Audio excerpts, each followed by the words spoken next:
In this video, we're going to find the equations of sine and cosine functions. So it says to fill in the blanks for a, b, c, and d using the graph below when f of x is equal to a sine of b x minus c plus d. For this problem, make a positive value. So they're saying our leading coefficient needs to be positive. So they're saying that this is a positive sine function. So let's write out f of x equal to a sine of b x minus c plus d. So I need to figure out a, b, c, and d from this graph, and then fill those in here for sine. Now they already tell me that a is positive, so that's an important piece. The first thing I usually start out with is I try to find the shift. So I'm going to try and find the shift for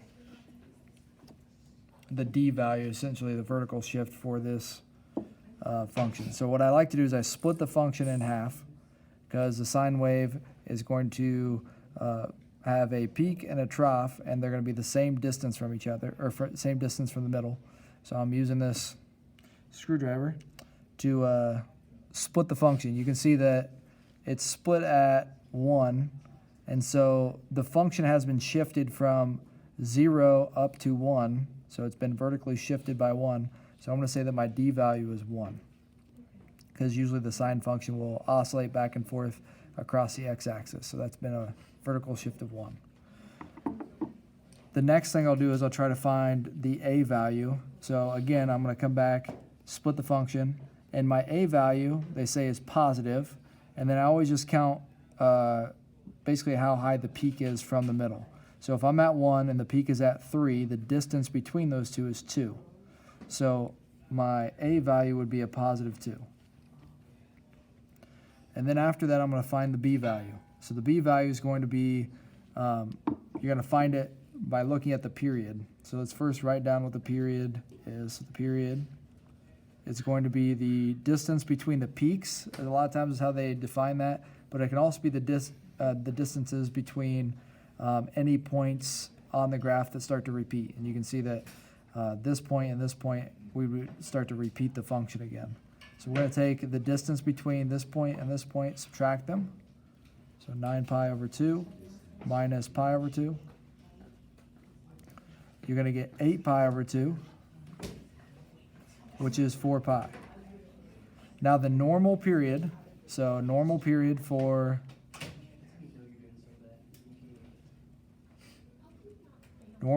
sine is 2 pi. So if my period is currently 4 pi, I've doubled that period value. So what does that look like? Well, for the b value, they have this formula where it says 2 pi divided by b.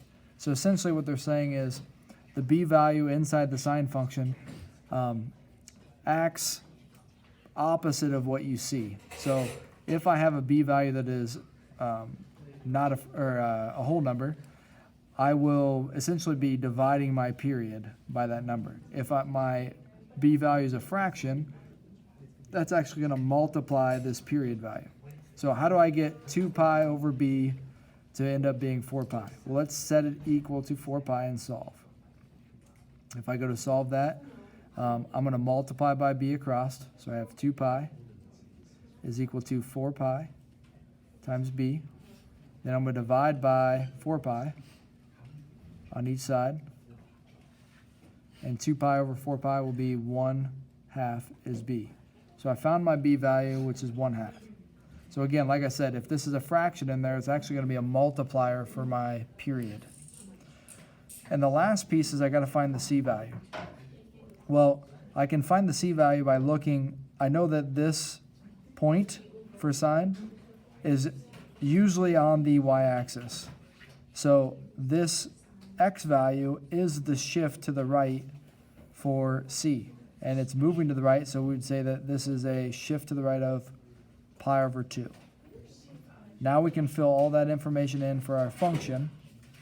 In your assignment you won't have to do this, but for the video we'll fill all this in, and we can see that this is the sine function that we're looking at. Let's do a second problem real quick. So I'll slide up. We have another sine function. Again, I'm going to try to find A, B, C, and D. So to find A, let's write this whole thing again.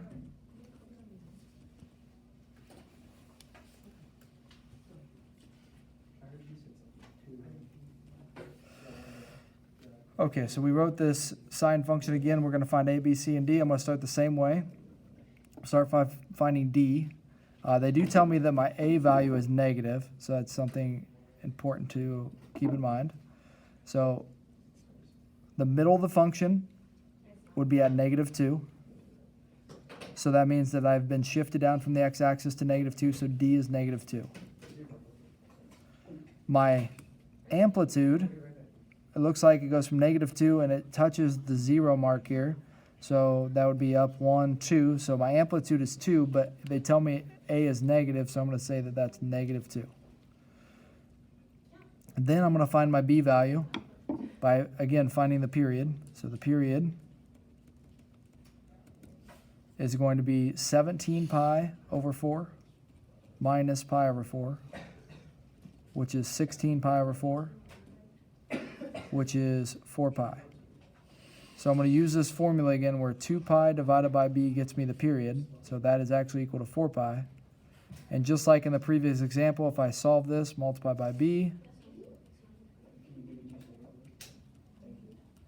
then divide by 4 pi on each side,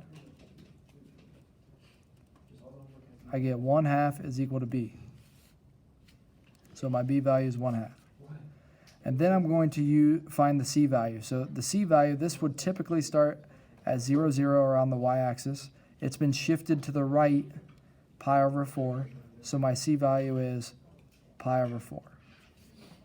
And then I can fill all that into my function. Say f of x is equal to -2 sine of 1/2 x minus pi over 4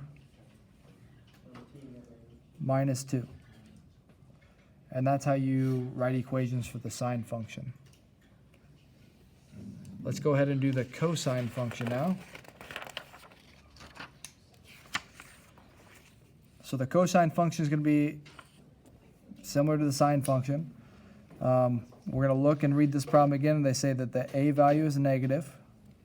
So we're going to write out A, B, C, and D. We're going to say that f of x is equal to A cosine B x minus C plus D. I'm going to find D first, just like I did in the previous problems, by putting this right in the middle of the function. I can see that it's been dropped. This is at -1. It's been dropped from 0 down to -1. So that D value is -1. I want to find the amplitude, so I put it in the middle of the function. And I can see that my peak and my troughs are only 1/2 larger. So they've gone up 1/2. So my A value is actually 1/2, and they tell me my A value is negative, so I'm going to say that that's -1/2. I need to find the period so I can find my B value. So let's go ahead and say that the period is going to equal 5 pi over 4 minus pi over 4, which is 4 pi over 4, which is pi. So my period is pi. I'm going to use that 2 pi over b piece to find b. So I have 2 pi over b equals pi. Multiply by b. I got 2 pi equals pi times b. Divide by pi on each side. And b is equal to 2. Remember, it's doing the opposite thing that you think. B is 2. So it actually shrunk my period from 2 pi, which is the normal, down to pi.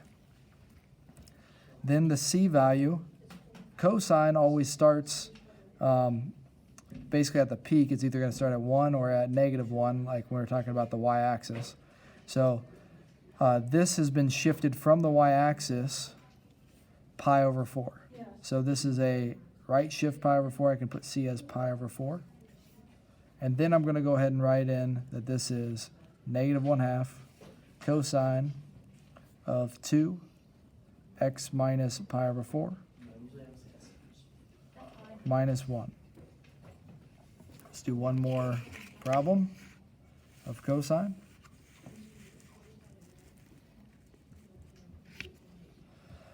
So we're going to say this is A, B, C, D. This time they tell me that it's positive for cosine, so we're going to say f of x is equal to A cosine B x minus C plus D. Find my D value again. So I'm going to go through the function. Right now I'm at negative 2 when I'm in the middle of the function. That means it's been shifted from the x-axis down 2. So I'm going to write that D is negative 2. I can leave that there and find my amplitude. Well, it's going up 1/2 because it's at negative 1.5 and negative 2.5. So my A value is going to be 1/2. Now, is it negative or positive? Well, they tell me the A value is positive here. So I'm going to go ahead and leave that as 1/2. Then I'm going to get the B value. But in order to do that, I have to find the period. The period is going to be 7 pi over 3 minus pi over 3, which is 6 pi over 3, which is 2 pi.